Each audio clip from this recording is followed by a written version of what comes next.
Le 4 juillet dernier, les Américains ont fait éclater leur feu d'artifice.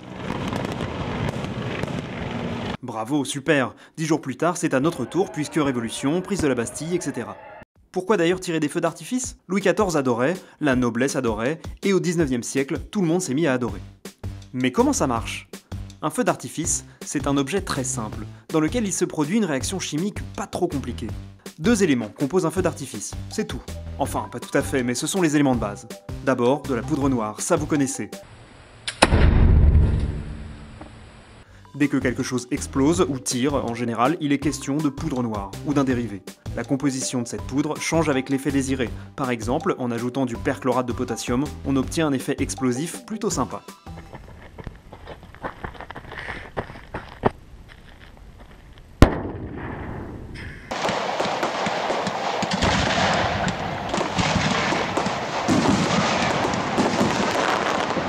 Et puis, il y a un élément chimique qui crée de la couleur. Par exemple, le zinc, en brûlant, émet une couleur bleu ciel. Le lithium va lui émettre une teinte rouge. Le cuivre va s'allumer en vert. Mais à propos, pourquoi? Pourquoi tous ces éléments chimiques créent des couleurs qui sont différentes?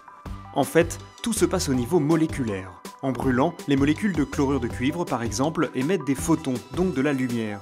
Mais ces photons ne possèdent pas la même énergie et n'émettent pas sur la même longueur d'onde que la poudre de zinc ou le lithium. Résultat, pour l'œil humain, ils ont des couleurs différentes. Et voilà, maintenant vous savez tout. Enfin, pas tout. Le plus gros feu d'artifice au monde a eu lieu à Dubaï, le 1er janvier 2014. Plus de 500 000 projectiles ont été tirés, sur près de 100 km de long, pendant à peine 6 petites minutes. Voilà, maintenant, vous savez tout.